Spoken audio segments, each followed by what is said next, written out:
করলো, আল্লাহ আমার এক চাচাতো বোন ছিল এত সুন্দরী, আমার জীবনে এত সুন্দরী নারী আমি দেখি না, এত সুন্দরী নারী।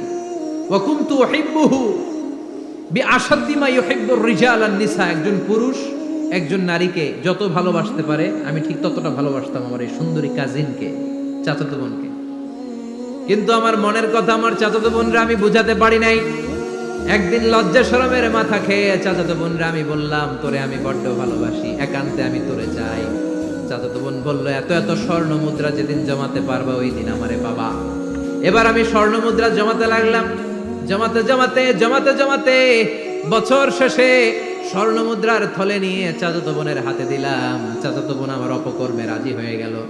গোপন একটা রুমের ভেতরে আমরা ঢুকলাম, দুইজনেই জামা কাপড় খুলে নেকেড হলাম, জিনা করব, পাপ কাজ করব।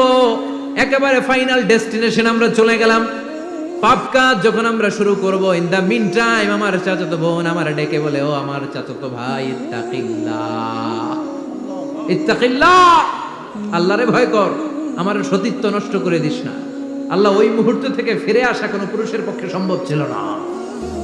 ইত্তাকিল্লাহ এই বাক্যটা শুনে, তোমার আওয়াজ শুনে আমার কলিজার মধ্যে কাঁপুনি ছুটে গিয়েছে। তোমার নাম শুনে আমি আর ধৈর্য ধারণ করতে পারি নাই, চিৎকার মেরে জামা পেড়ে ওই ঘর থেকে বের হয়ে গেলাম। ও আল্লাহ, শুধুমাত্র কেবলমাত্র একমাত্র তোমার ভয়ে ওই দিন আমি আমার চাচাতো বোনের সাথে পাপ কাজে লিপ্ত হই নাই।